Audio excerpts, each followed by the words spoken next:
طبعا بنرحب في الجميع في البداية، نرحب في أخونا السيناتور شوكت مسلماني، وبنرحب أيضا في البروفيسور تيم أندرسون. وطبعا هذه الأمسية لابد من الإشارة إلى وجود الأخ نبيل قدومي بيننا في هذه الليلة. أصر على المشاركة رغم أنه شوي يعني وضعه الصحي تعبان. من كل سلامتك وأهلا وسهلا فيك في اتحاد عمال فلسطين.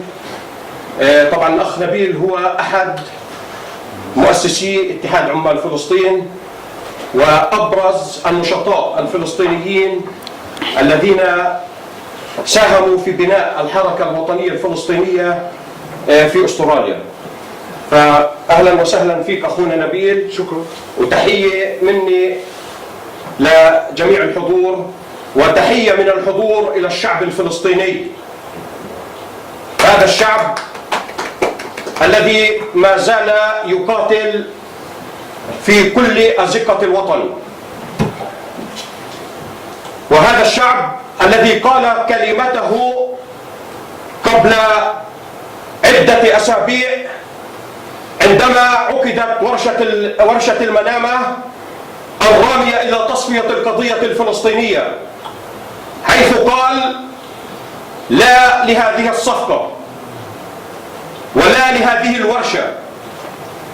وبكل تصميم وبكل عزيمة وبكل شموخ وقف الفلسطيني بكل مكوناته السياسية وأطيافه وأحزابه وقواه الحية ومنظمات المجتمع المدني ونقاباته وقيادته السياسية، وقفوا ضد هذه الورشة اللئيمة والخبيثة التزاما من شعبنا وقيادته العظيمة بثوابتنا الوطنية الفلسطينية. هذه الثوابت التي لن نقبل أبدا أن تكون في بازار الدول الإقليمية والدولية. فلسطين فقط تقبل التعاطي مع كافة القضايا التي من شأنها أن تتحدث وتسلط الضوء على حقوق شعبنا في إقامة الدولة الفلسطينية المستقلة وعاصمتها القدس الشريف، وحق عودة اللاجئين الفلسطينيين، وحق ترسيم الحدود، وحق الأمن، وحق المياه، وحق أسرانا الأبطال في السجون الصهيونية في الحرية ومعانقة أهلهم وذويهم في داخل الوطن. هذه الليلة سأقدم لكم شخصية استثنائية. كلنا بنعرف البروفيسور تيم أندرسون الذي هو في الأساس أكاديمي وسياسي وفيلسوف. هذا الرجل الذي رفض إلا أن يكون في خندق المقاومة، في خندق التصدي للمشروع الأمريكي الإمبريالي الصهيوني، ووقف بكل شموخ إلى جانب قضايا الأمة العربية، ووقف مع إيران، ووقف مع لبنان، ووقف مع اليمن وفلسطين وسوريا، وأيضا لم ينسى قضايا الشعوب الأخرى مثل البرازيل والأرجنتين والهند ونيكاراغوا وإلى آخره. فإن دل هذا على شيء فإنما يدل على نموذج فريد من المناضلين الذين اعتنقوا الفكر الإنساني والثوري لمواجهة الغرب وسياساته وطموحاته الرامية إلى تحطيم وتدمير الأمة العربية ومنطقة الشرق الأوسط. فقبل البدء وقبل أن أقدم للبروفيسور تيم أطلب من الجميع الوقوف دقيقة صمت إجلالا وإكبارا على أرواح الشهداء.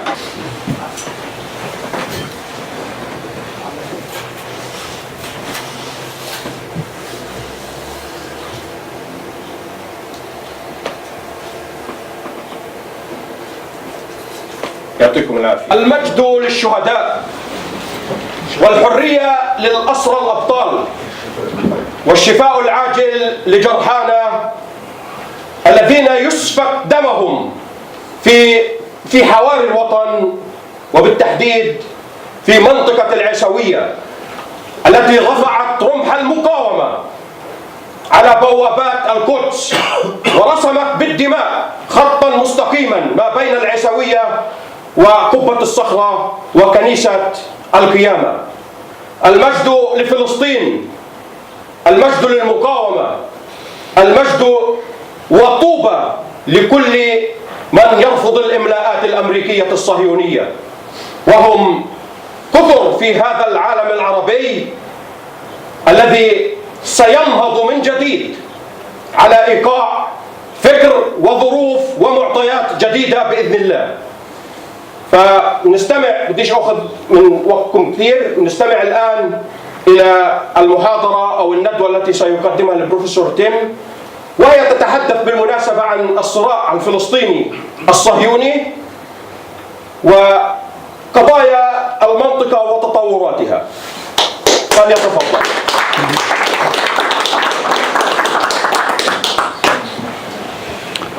Thank you very much for that welcome. Thank you for the invitation, Palestine Workers' Union. Thank you, my brother Hassan Mutada, for initiating this event, and my brother Haj Hussein, with whom I work closely. Thank you everyone for coming along. Thank you, and let's remember all of the martyrs who've fallen for more than 70 years to keep alive the nation of Palestine. Thank you to the prisoners, the thousands of prisoners who are also keeping alive the nation of Palestine. Thank you, friends, for coming along. I want to say a few things about myself to start with, because I'm in an embarrassing situation here, faced with such a lot of experience. And I've been in this situation before. What am I going to say to an audience that knows a lot more about the topic than I do? I've been there before, and I've thought about how to deal with it. And the way I deal with it is this. I think really I should be sitting down and listening to you about Palestine. Really. And I consider myself a student. And I would like to sit down and listen to all the experience about Palestine, but I appreciate I've been invited to say some things, and so I'm not going to shirk that responsibility. But I put it this way, that what am I going to bring to this situation? I think maybe as an outsider I can bring a perspective, an outside perspective to an issue that you're all very familiar with. And while doing this, I still consider myself a student, and maybe at the end you can tell me whether I've been a good student or where are the areas I still need to learn. I'm counting on you to say, look, you know, you missed something here, really, because you are a very good teacher. Okay, so that's no, but you know, learning is a lifelong thing. One of the great Latin Americans said, we begin learning in the cradle and we end learning in the grave. That's life, is that learning experience. So with some suggestions from some friends about what to say, I'm going to talk about three things, really. One is the Kushner plan. Now, my brother Shamik, where did he get to, suggested I should say something about the Kushner plan, you know, the so-called deal of the century, briefly. The second topic is this one, the Future of Palestine, which is actually a chapter in a book I have coming out next month. The English version will be out next month. And the final thing is really about the resistance, the regional resistance, which is the theme of the book too. Myself, I came to the studies of the region, the Levant, Palestine, Syria, Lebanon, fairly late. Just in the last decade, really, I've been looking at it in some depth. And mainly, I was thrown by the war on Syria. And some of you may have seen this book, which I published a few years ago. The Arabic version, English version, it's in 10 languages. There's a few copies here. You're welcome to have copies. I also have electronic copies. But studying the war in Syria, I didn't believe what the media in this country was saying, and so I thought I had to look deeper into what was going on there. And of course, you can't look at the war on Syria without looking at Palestine. You can't look at the war on Syria without looking at Lebanon. You have to look at the region, really. And the more I've studied it, the more I think that to understand any of these situations, they aren't separate wars. The war on Yemen is not separate. The attacks on Iran are not separate now. The invasion of Iraq is not separate. They are very closely linked, these events, and I'll come to that in a moment. So in that context, I want to say a few things about the future of Palestine. I had the opportunity early last year, to visit Palestine. I don't think I'll get another opportunity soon, because in the year and a half since that time, there's been a lot of publicity of my criticisms of Israel, and I think they will not let me back in again. As it was when I went in through Jericho, through Jordan to Jericho, they looked at my passport and it's like a Christmas tree. You know, it has Iran, Syria, Iraq, all these things. And they looked at it, but anyway, they let me in. I went to Ramallah, I went to Nablus, I went to Al-Quds, I went to Bethlehem. And it was quite a shocking experience for me, really. People asked me when I came back to Ramallah from Al-Quds, what did you think of Al-Quds? Because they had good memories, and frankly, Al-Quds to me was very shocking. I found it very, very strange. I couldn't look at the history of Jerusalem without looking at all these sorts of scenes. You know, I couldn't get into Al-Aqsa Mosque because the children with weapons were stopping me getting through there. It was a Saturday, and so foreigners weren't allowed in on a Saturday, and only certain people, Arab people over a certain age on these days, and so on. And the detail of apartheid, the regulation of apartheid, the different IDs that Palestinian people had to pass through that wall and to go to certain areas, the resident status and so on, was shocking to me. Not just a wall, but fences everywhere. Fences everywhere. The A zone, the B zone, the C zone, the annexing of land, the feeder roads, all of those things. It was, for me, it was a valuable experience to learn about some of the detail of apartheid, at least. So, and to see the colonies on all of the hills around, in this case Ramallah, but around Nablus, around Bethlehem, around Hebron, the colonies that are growing like a cancer across the entire region. And to see, for example, you see the feeder road there and the buffer zone for the feeder road and so on. I didn't understand the detail of that until I saw, and the main emotional perspective I got was, this system is grinding to a halt. It can't survive. The system is crazy. It's really throttling itself, all of these roads and fences. And I had a friend there who showed me land that had been stolen from her. Land was being taken in lots of different ways for these settlements, for the army bases attached to them, for the feeder roads and so on. So I just want to say a few words about this, and forgive me if you're very familiar with all this, but just to go briefly over the current US initiative, let's say, and the Kushner Plan. The Kushner Plan was billed in some sort of way as a solution or a peace settlement. I mean, we've had 70 years of this, more than 70 years of this. People, any serious person looking at this would know very well that the US, or the Americans as they call themselves, I don't call them Americans because conscious of the fact that Latin America, the US is 1/3 of the Americas. I always think of it in a different way. The US Americans have never been an agent for any sort of settlement in the region. They will never be an agent. There's been 70 years of deception over that. And the Kushner Plan comes after we saw the initiatives of the Trump administration, to move the embassy to Al-Quds in breach of international law. This, by the way, wasn't Trump. Almost the whole Congress voted for it almost 20 years ago. 10 abstained in 1996. So the problem isn't Trump. The problem is the entire administration in Washington. 10 abstained in 1996. They all voted to move the embassy there.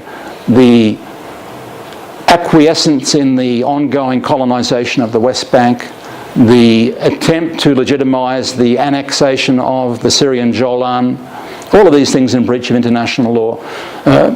That's what the reality of the Trump administration's policy is. And the Kushner Plan doesn't deviate from that. It's in great continuity there. You may have seen some of the detail of it after that conference in Bahrain. Bahrain as the front man for the Saudis, basically. It was Saudi money largely behind this, and Bahrain as the showing some sort of diversity supposedly in the Arab world.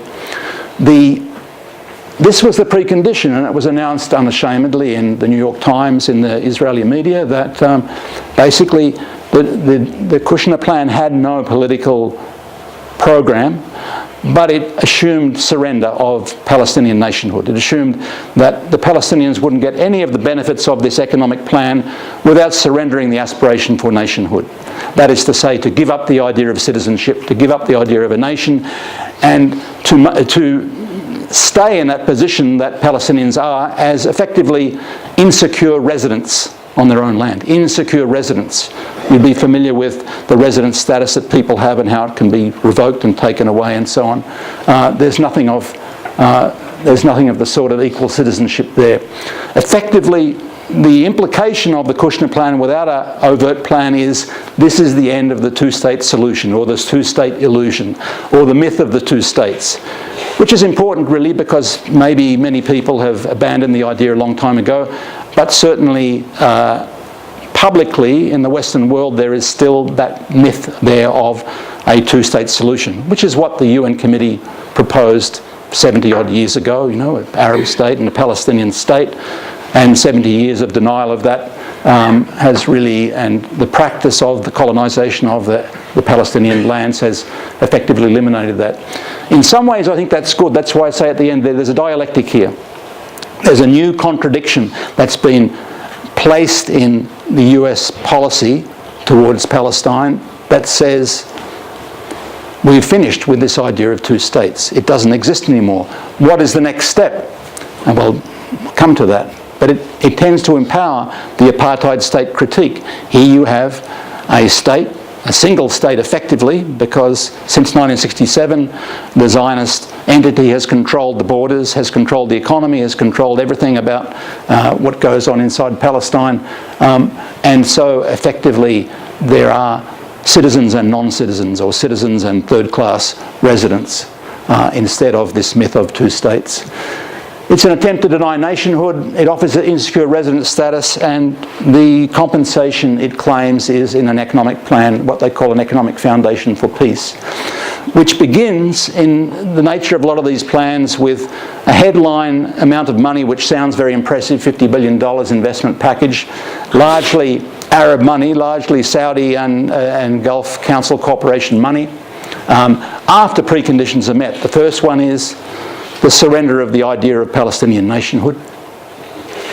And then there's a very large package of projects. I think that's something like 160, 170 projects, because in the nature of foreign aid in the Western world, and this applies to Australia as much as to the US, all of these aid projects are essentially fed out to a feeding frenzy of corporations from the US and from Australia and from other Western countries, where they take the lion's share of the amount. You see, there was a study reported fairly recently that at least 78% of all humanitarian aid intended for Palestinians ends up in Israeli coffers. We could say something very similar about Australian aid for the Pacific and for other parts of the world.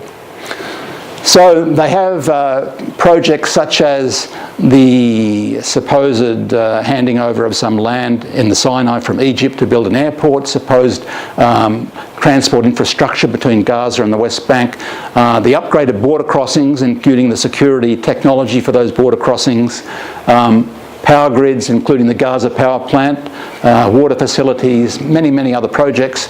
But all of this predicated on Israeli control and denial of nationhood. Now, if you look at the breakdown of this promised money, the headline figure, you can do this to a lot of aid projects. First of all, the $50 billion is over 10 years. So it's much less impressive in the shorter term. Almost half is to go to Egypt, Jordan and Lebanon, if they'd accepted it. Lebanon has rejected it completely, to its credit, the government I should say. Next, the billionaire investors are lining up for those contracts. They want that money. if it ever appeared. But historically, we know that almost 80% of it is going to boomerang. This, this idea of boomerang aid is something in the Australian context of aid that it goes back to the donor. So if you unpack that all, you say, well, if you've got about $6 billion a year after some of this large amount of this money has gone to Egypt, Jordan and Lebanon, 80% of it boomerangs, you've got $1.2 billion a year. And that $1.2 billion a year, if it ever materialised, would be for mainly infrastructure projects under Zionist control. So it's going to be maybe $1 billion a year for the Zionists to upgrade their border crossings and their control of transport and infrastructure and so on. So really, it doesn't amount to very much, does it? And of course, no one's really taken the bait. A complete Palestinian boycott. Thankfully, supposedly this plan might have drawn out some opportunists who were ready to jump in and get a slice of the money, but really no one did, basically. Widespread regional hostility. And even cynicism in the US. You see in the US elite media, most of them are saying it's dead on arrival, DOA. Effectively, there was no participation. Complete boycott by the Palestinian Authority. Only the Gulf Cooperation states, the Saudis, the Emirates, Bahrain supported the plan. The authority called it an attempt to bribe Palestinians. Lebanon, Iraq rejected it. Of course, Syria, Iran rejected by the left and the liberals in Egypt too. My take on it, I put in an article on Tasnim there. So really, the Kushner plan is dead on arrival, but to understand it, perhaps we might need to explain it to friends. Now I come to the second part of this presentation. This is an assessment that I've written into the chapter of my book that's coming out next month, I hope, at least the English version coming out next month, which is, what is the prospects for a democratic Palestine? What's the future? Now, there's a lot of pessimism associated with this because it's a more than 70-year-long struggle. It's a tiring struggle. It's a struggle in which there have been a lot of casualties, and not the least casualty is hope, basically.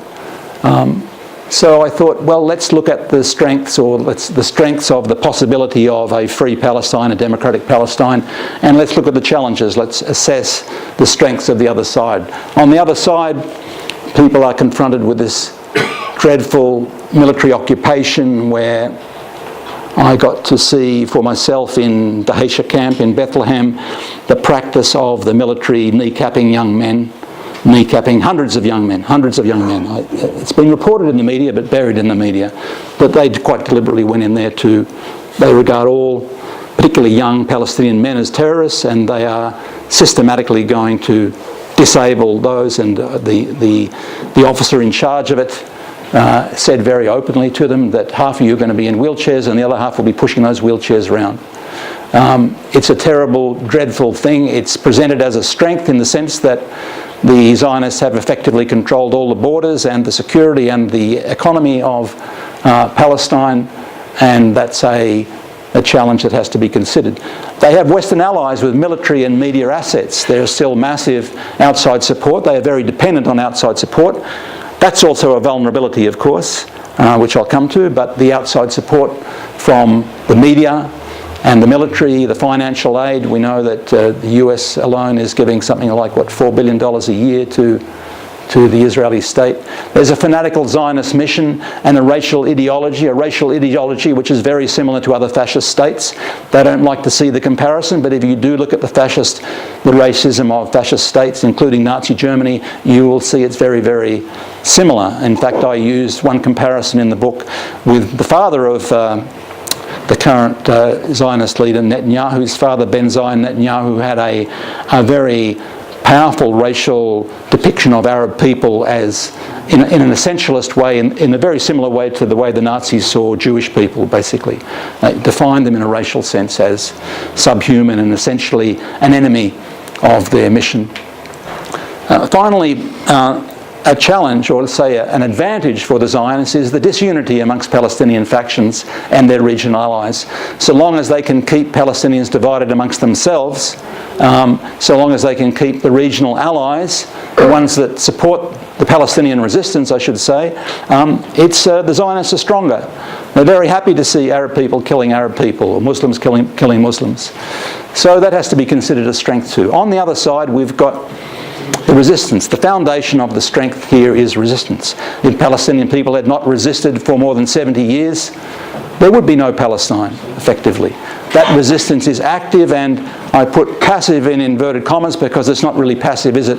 This concept of samud, or steadfastness, of people staying on their land, of maintaining their presence, is an active act, but it's something that is not active in the sense of firing bullets, sniping at the feeder roads. I have to admit that one thing I saw when I saw the number of feeder roads, the shared main roads, but all the Israeli-only roads out there, I thought, well, these people are really setting themselves up for snipers, aren't they? Because any young man can go along to these feeder roads and say, okay, when they go up at night, we'll have some shots at them. And indeed, that's happening almost every day, basically. Because of the extent of fragmentation of the colonies on the West Bank, they are really they are sitting ducks, they are sitting targets there.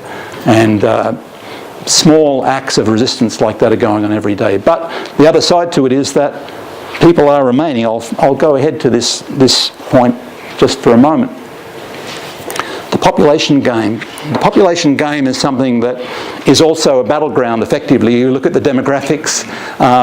The Israeli state is denying that this is a trend. In fact, the Jewish Virtual Library claims there's 9 million in Israel-Palestine, of whom 7 million Jews. You don't have to look very far past that to see that's quite false. Even using, and what I've used is Zionist sources to avoid the accusation of being biased towards Palestine. You look at the sources from the Jewish Virtual Library and COGAT, which is the Zionist authority for administering the occupied territories, and you will see that really what the World Population Review agrees with, that it's about half and half these days. The Arab population and the Jewish population of Palestine are about even. Actually, the Arab population is a little bit ahead. In terms of Jerusalem, Al-Quds, it's about 40% Arab these days, but that's increased. So now, I only discovered recently in a conference in Germany that there's a whole section of municipal Jerusalem which is actually in the other side of the wall in the West Bank and doesn't fall into the A, B or C zones. This is, maybe something that they're going to rectify in the future, but effectively it's one thing I found was the Israeli officials there didn't really understand the system. It is so complicated. Policing an apartheid state is so complicated, they don't even understand what the regulations are. I arrived in Jericho going back out to Jordan, and they said, some guy said to me there, why are you standing here? Didn't you come on a tourist bus? I said, no, I came on this bus. Oh, you came on an Arab bus? An Arab bus, I came on a bus from Ramallah, Well, they didn't know the person from a tourist bus went there, the person on the Arab bus went there. If a tourist came on the Arab bus, they didn't know where they were to stand to get the next bus. So they don't understand the complexity of their own regulations. So my point here is that the Jews of 48 Palestine have declined from a peak of 89% to 75%, so the core Israel, they say. Overall, there are now more Arab-speaking people than Jewish Israelis there. And so when the two-state solution is widely regarded as a myth and has gone, we are left with an apartheid state, a single state where more than half the people are denied their citizenship. And that has particular power and resonance in terms of the international debates.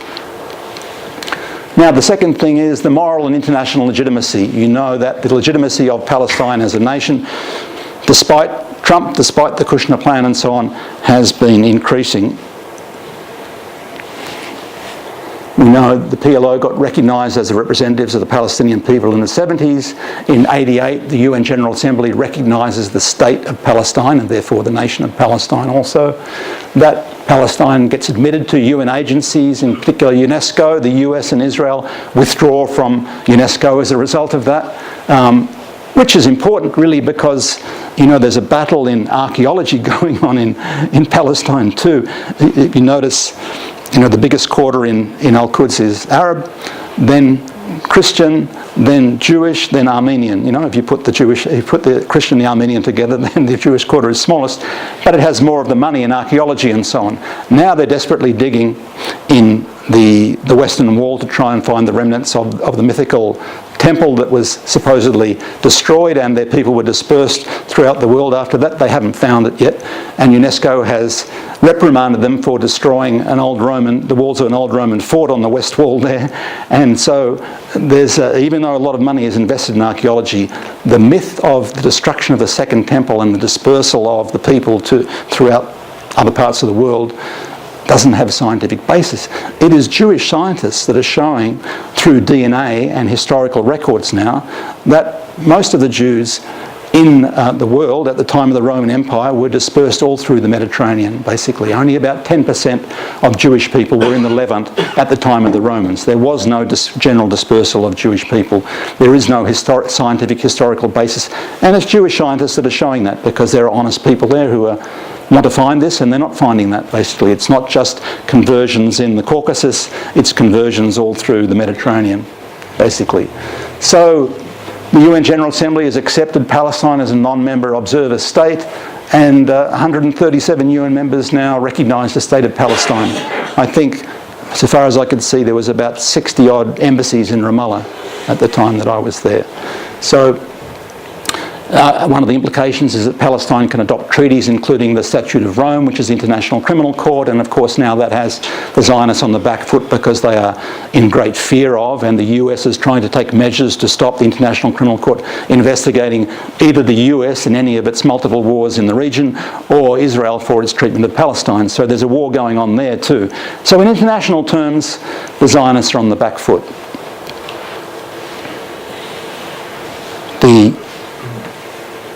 Oops, going the wrong way. Back again. The third strength there is strong and united regional allies. Well, this is, hopefully speaking, I'm talking about the regional allies, the axis of resistance. And who is it that's supporting the resistance in Palestine? Is it Saudi Arabia? No.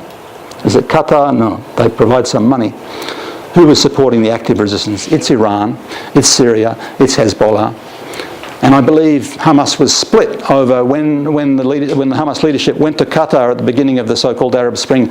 They were split over breaking with Hezbollah, because they knew that on what side their bread was buttered. They knew that the resistance was substantial advantage to.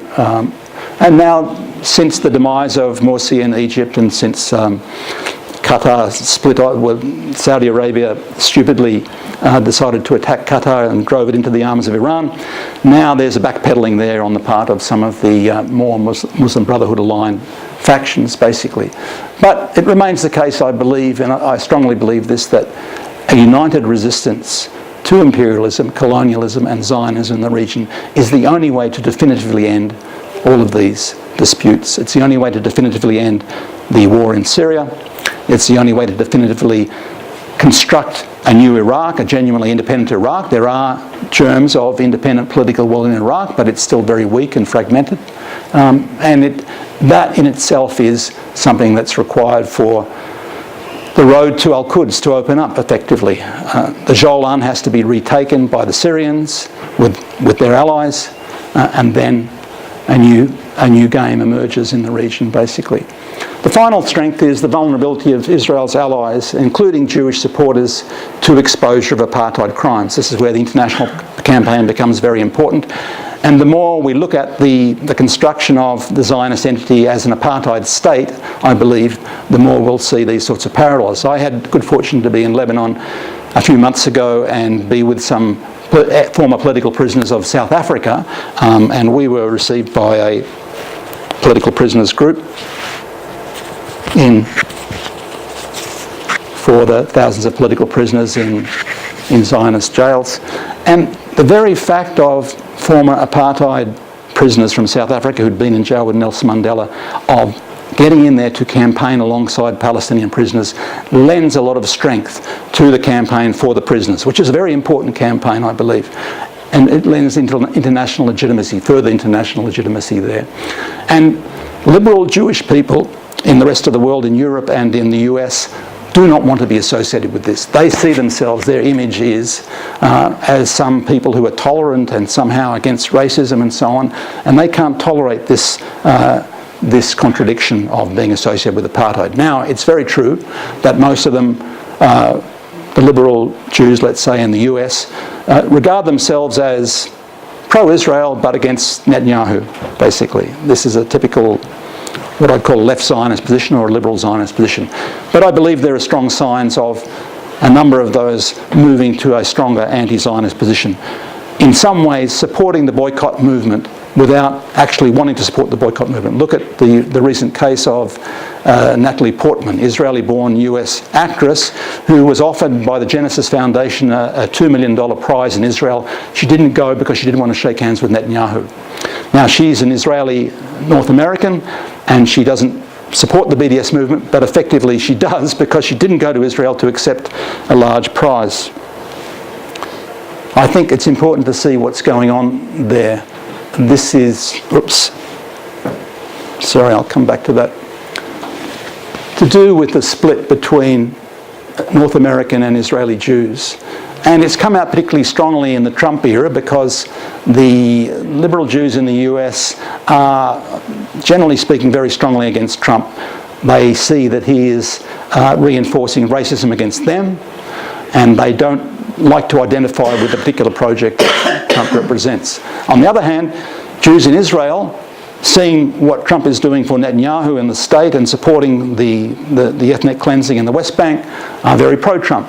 So you see this widening split, which is becoming reported in the New York Times, in surveys of Jewish public opinion and so on. For example, and still they have this illusion of the two-state solution, the liberal Jews. Most US Jews, 59%, support the myth of the two-state solution. They think it is still possible in some way.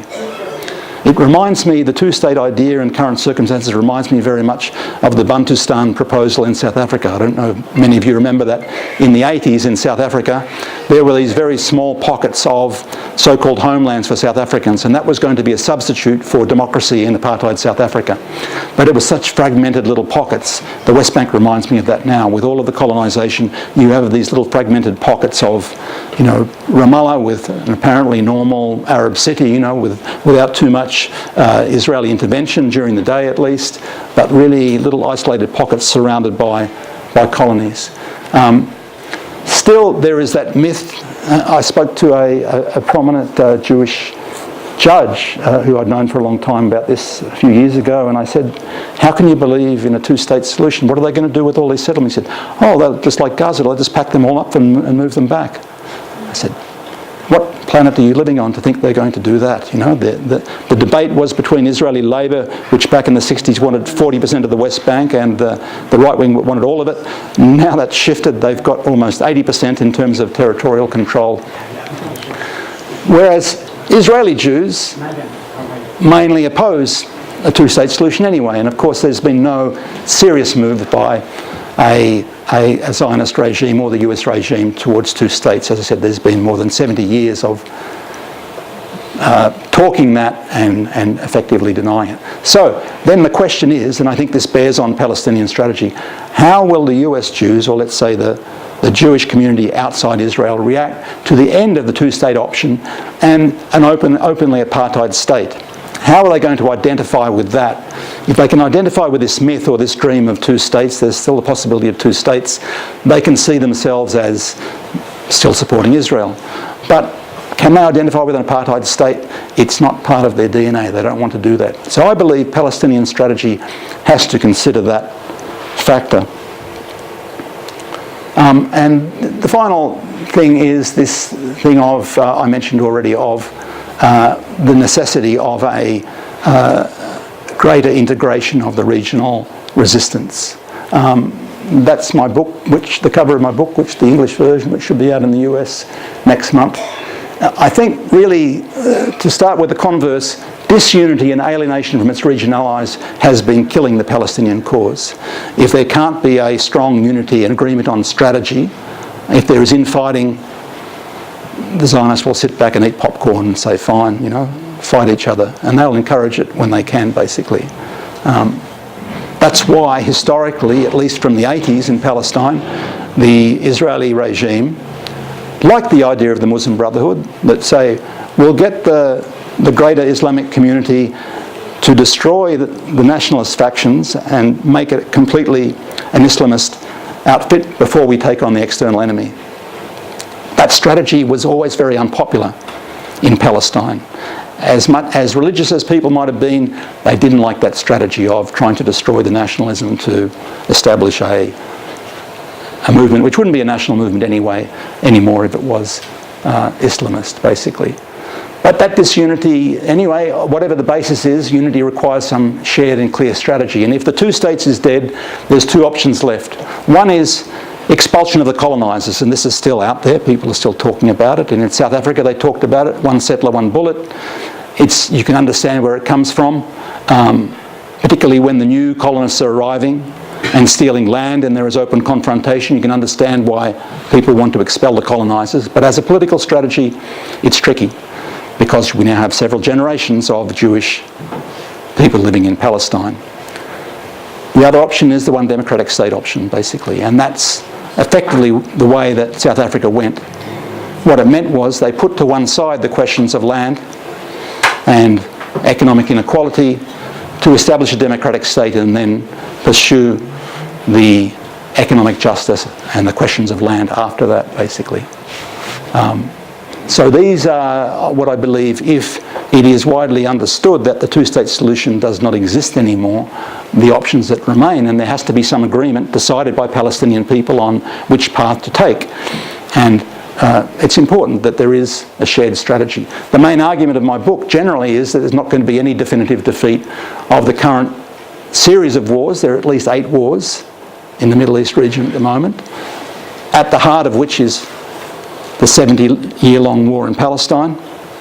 They are all influenced by that. Of course, the main reason for the US aggression against Iran is that Iran is a very strong, independent-willed country. Forget the fact that it's a religious, semi-democratic system. The fact is it's got independent political will in supporting the resistance in Palestine. And the great fear of the Israelis and US is that there's going to be this Iranian land bridge, they call it Iranian land bridge, which would in reality be a wonderful thing for the region, you know, the transport communication corridor between Tehran and Beirut, linking up, integrating the region, enabling a backward economically region to develop and livelihoods to improve significantly. That's their great fear. That's why there's the rationale for claiming they're going to send Lebanon back to the Stone Age. They've accepted that Hezbollah is ensconced in the Lebanese government, and so they're not now trying to single out Hezbollah from Lebanon. They're threatening the whole of Lebanon. It's their rationale for constantly sending missile attacks on Syria. It's their rationale for pushing the Trump administration into a war with Iran, because they fear that this big independent power, in association with its allies and the resistance, the regional resistance, is going to end up on the doorstep, take back the Golan, and then look at pressuring the regime in Tel Aviv. So, internal Palestinian unity around a shared strategy is critical, and a strongly integrated axis led by Iran is needed to reclaim the Golan and pursue, as I said.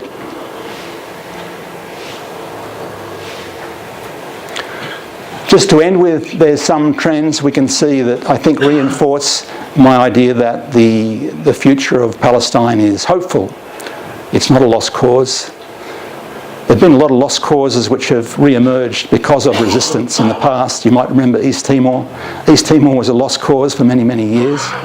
When there was a crisis, a democratic crisis in Indonesia, there was an opportunity for East Timor to gain its independence, precisely because the resistance had not died. The resistance stayed alive and saw the opportunity at the right time. Both the Orthodox and the liberal Jews are shifting towards a pro-boycott position and anti-Zionist positions. There is a movement from what I call left Zionism to say they want a nicer, friendlier Israel, but they don't like Netanyahu, basically, to realising that this is an untenable position, basically. You can't have a nicer, friendlier apartheid state. It doesn't make sense. The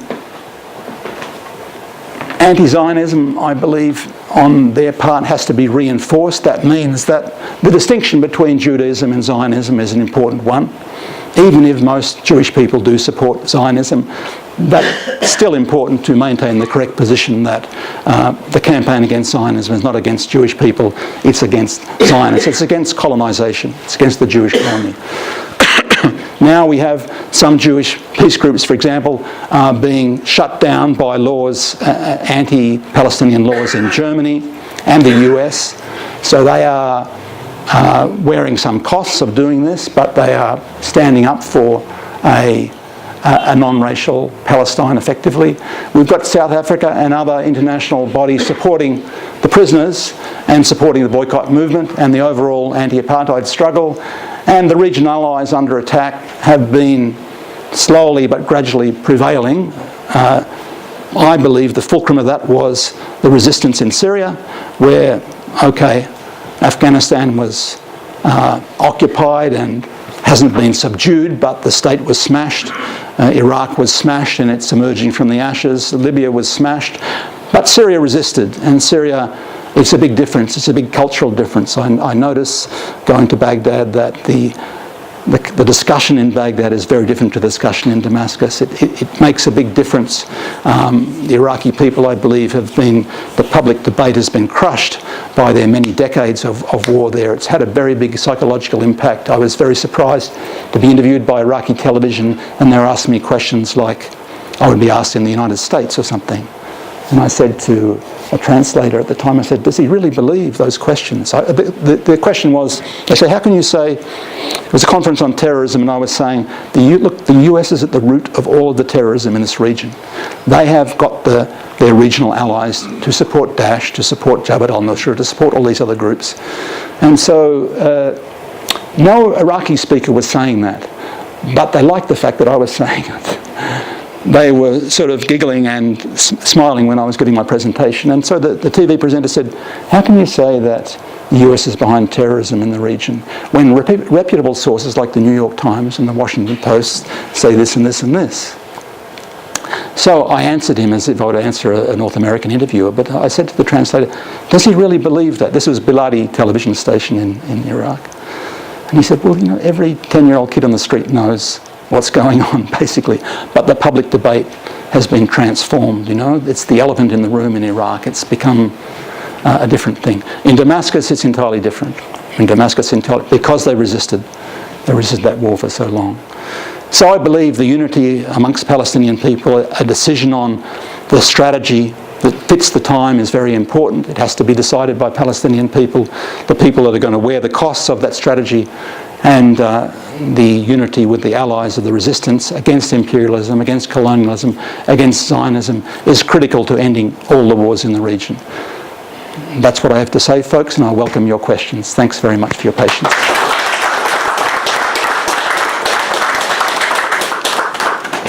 نشكر الأخ تيمان أندرسون على المحاضرة القيمة اللي عملنا إياها. Thank for whatever you have done tonight. And if there's any question or في أي حد بحب يسأل سؤال حتى نبتدي بالأسئلة مع الأخ تيم. في أي أسئلة أو أي شيء من الجماعة؟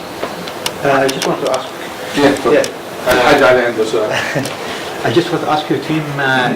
You mentioned that Israel has said that they're going to bring Lebanon back to the Stone Age. How did you read the latest Sayyid Hassan Nasrallah interview on Al-Manar, which is his response to that saying? Yeah, thank you, Ash. I just had an article published on that. Someone in an American magazine came to me and said, would you like to write an article on this? I said, look, the whole speech is there, it's out there, you know. The Israeli media has run the whole thing. He said, no, but we want someone to interpret. I said, okay. So I wrote an article, it got published today on American Herald Tribune. And I thought, what angle will I put into this? And I said, well, the interesting thing is that the words of the resistance leader in Lebanon are effectively banned in the Western media. If you try and put a link to Al-Manar, the Hezbollah site, on Facebook, automatically it is deleted. This is against our community standards. So many posts on social media are taken down because they have Hassan Nasrallah there. But if you go to the Israeli media, it's all over the Israeli media. And there's a logic to it. It seems a contradiction, but there's a logic to it. In the Western media, the US and Britain in particular, the main sponsors of the colony in Palestine, don't want Western audiences to follow the logic of a very clear, articulate and credible presenter of the resistance point of view, because Syed Hassan Nasrallah is not simply a strategic commentator, he's a commander-in-chief of an army with a history there. So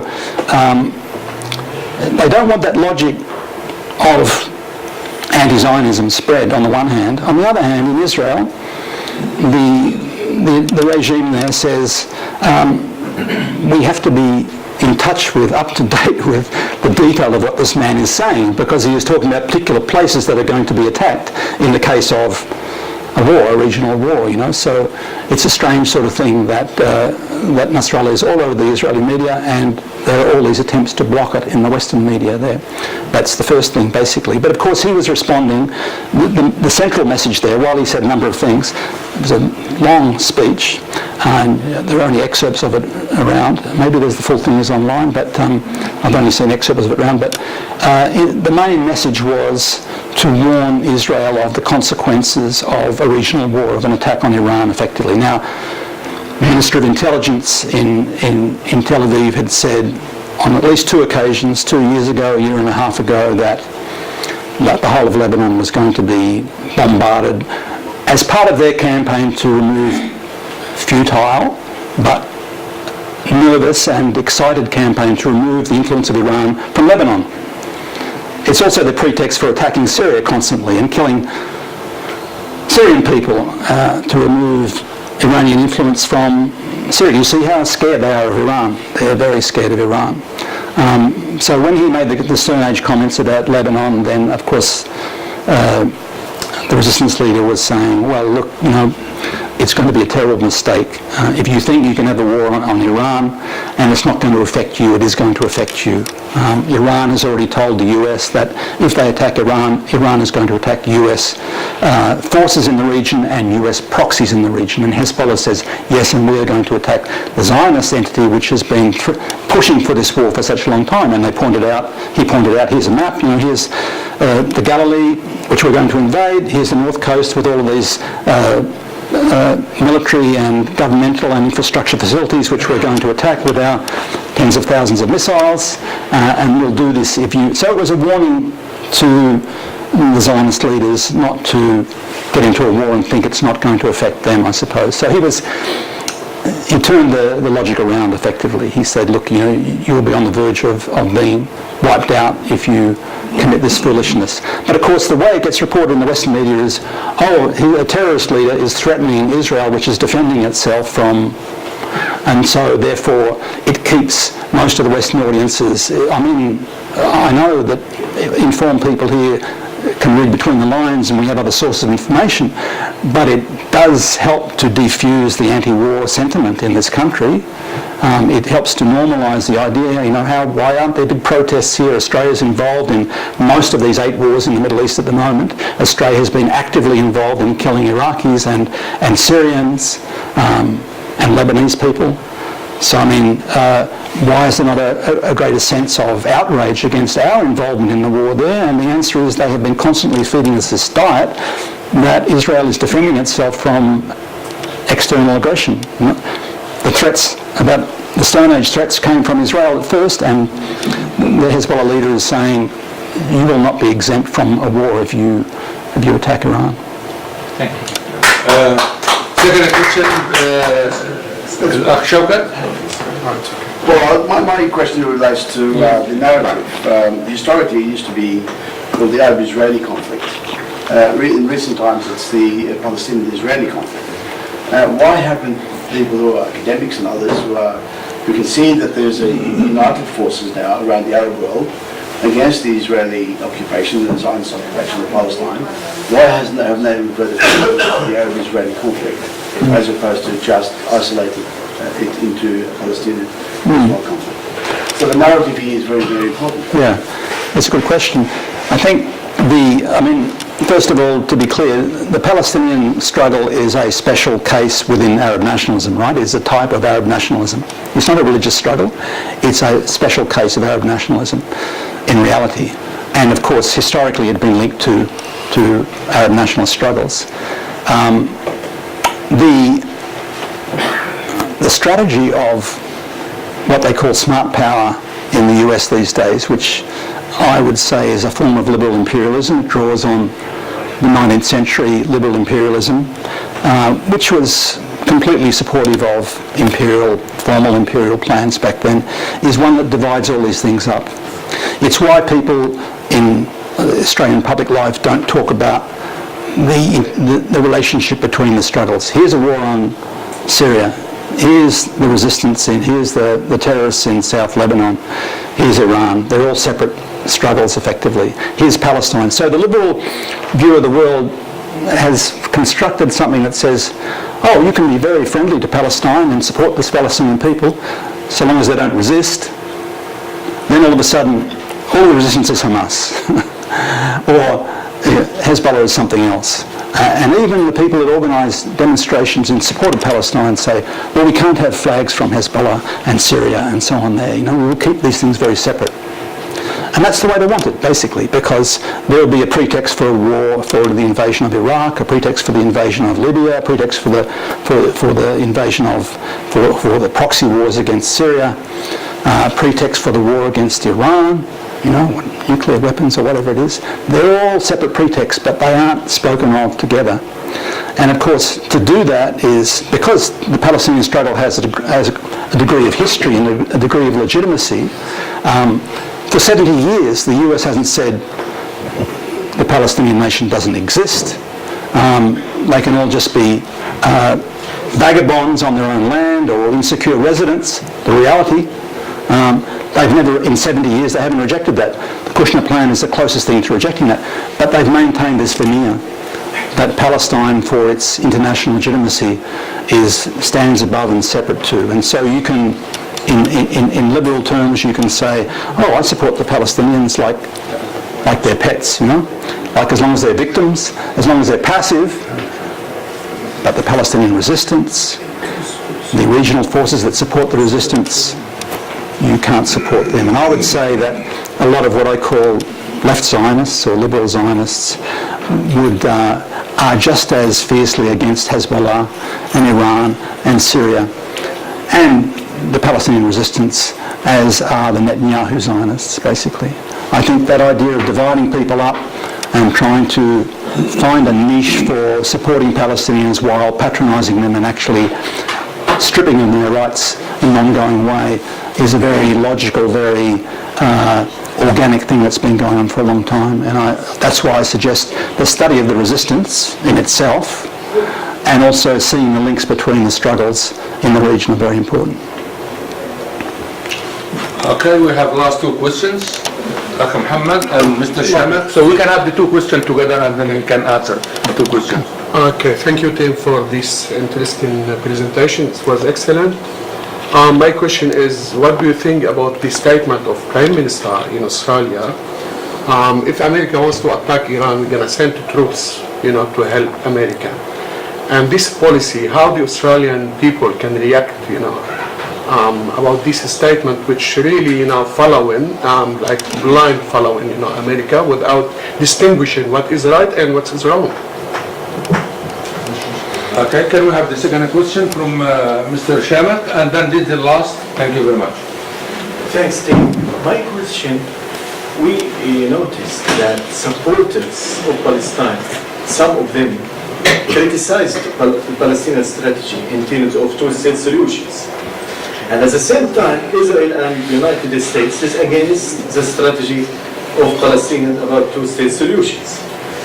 We find kind of similarities. How can you explain that? And how we can distinguish between this point of view about supporters and this point of view? At the end, the two parties are against this strategy of Palestinians. It is important to make sure all the time our struggle how to distinguish our goals and at the same time with imperialism powers. Can you explain a little bit more the first thing, the supporters? Some supporters of Palestine is against Palestinian strategy in terms of two-state solutions. You know that. And Israel and America is against this strategy. So as a Palestinians, we have two positions, the same position in different contexts. How we can distinguish between our supporters who against our strategy, between their point of view and America and Israel's strategy? So the similarities between goals, the goals between two sides are not easy to be understood. I'll start with that and come back to the Iran thing. Perhaps, I mean, a problem is that the Palestinian Authority is still formally bound to Oslo Accords, isn't it? That there is this, and you know, frankly, there's a lot of dissatisfaction with the authority and with that approach. Basically, I think the Kushner plan shows that the basis of the Oslo Accords on two-state is a fragile thing and has to be rethought, basically. But what is the strategy? Where is the alternative strategy? Even the states, the independent states that support Palestine very strongly, are institutionally very strongly connected to the authority. The media that the authority runs, Western media, Al Jazeera and so on, also influences the way Palestinian people think, you know. I know that there's a big variety of views about the region within Palestine too. So, you know, there is a strong movement, I believe, for a one democratic state within Palestine, but it's not yet adopted by the authority. So, and there is this ongoing dispute between the factions, which we know from the opinion polls of the Jerusalem Media Center that the people have very strong faith in their institutions, but don't have a lot of faith in their leadership and the factions at the moment. So that internal division, critical to that, to resolving that, is for an agreement on a strategy amongst the Palestinian people, particularly the Palestinian people within Palestine. So if they don't have a clarity of that, then it's going to breed confusion amongst people that support Palestine, basically. I've been trying to link, for example, some friends in Palestine at the moment to some of the Latin American states that strongly support Palestine, but there is a difficulty there because their relationship with the authority and the authority strategy compromises them in terms of dealing with other people. So the disunity amongst the factions is creating a problem for outside supporters in the first place, basically. Now, in terms of what the US presents as a two-state solution, you know, what their idea of is, it's always been a facade. We know that. They've never, what have they done in 70 years to advance that cause? We know the UN committee in the 40s, against the resistance of most of the Arab states, proposed an Arab state and a Jewish state. Then the Zionists got their Jewish state and effectively have suppressed the Arab state for the past 70 years, and while the US has talked about two states, they haven't advanced that cause at all. Rather, they've acquiesced in the further ethnic cleansing there. So one problem is that we have to see through the doublespeak of the US as an agent, as a broker there. And the other thing is, how are the Palestinian people going to resolve themselves and present, this is our strategy? Is our strategy still a two-state solution, which in my view doesn't exist anymore? Are we going to have a combined strategy of expelling all of the colonizers? Are we going to have a strategy of one democratic state? This is something that has to be resolved at a Palestinian level. And that will help the outside support greatly. On the Iran situation, I mean, you know, political leaders, I've met political leaders in the Middle East and Latin America, and they will say to me something which is sadly very true, you know, that they don't really expect an independent policy, foreign policy from Australia, effectively.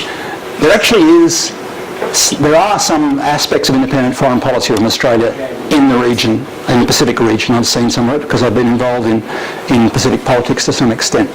But in the Middle East, you know, the most independent policy that Australia showed with Iraq was to compete with Canada over who could get the new wheat deals with Iraq, basically, the commercial deals, you know, but effectively there was no independent strategy there. So unfortunately it seems to be the case that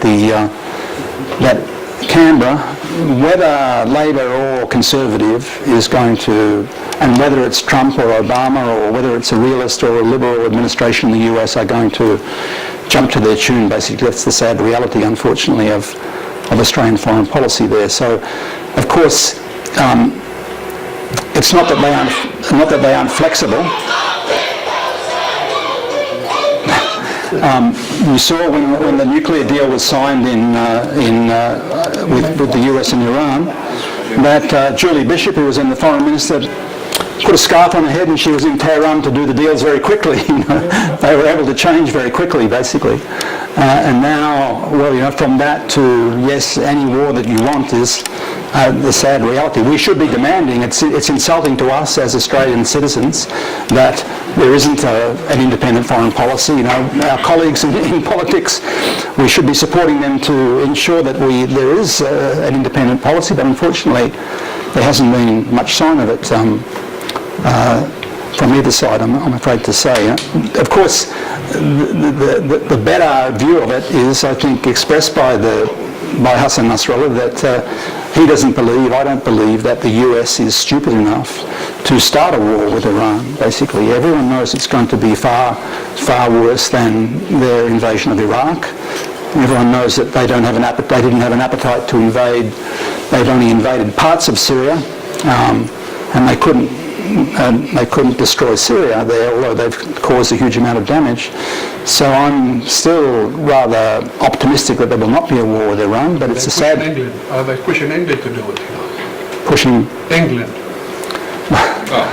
Well, you remember the last time that England attacked an Arab power in the 1950s? England and France attacked Egypt, and the US didn't back them up, and that was the end of it. And that's when Mr. Nasser became God in the Arab world, basically, because or you could even say with Georgia, when Georgia started a war with Russia and Bush didn't back them up, that was the end of that, basically. So I don't think we'll see any independent initiative from Britain. But we should be demanding independent foreign policy in our own country, of course. Okay, thank you. Okay. احنا قلنا الاسئله خلصت، بس في عندنا سؤال واحد واخير من الاخ راؤول. Raul, just he has a very small question, please. Yes, but no question. I will invite all of you. On 10th of August, we will have the movie Gaza Fighting. It's been put in the US now, and we're going to have it here in Australia. And it's about the march of the 10th. It's done for a woman that is living involved in all the marches. And I will give you more details, talk to the Palestinian Union, there will be all the details, place and everything. But it's Saturday the 10th. It's going to be a very interesting movie, and you won't know the chances to watch because not many people is interested to do it. It's organized by the Palestinian National. Thank you. نشكر الأخ تيم على جهوده الليلة وعلى الوقت اللي أتاحه وأعطانا إياه. Many thanks Mr. Anderson. وبنشكر حضوركم الليلة وأهلا وسهلا فيكم في جميع الأوقات وهذا مكانكم.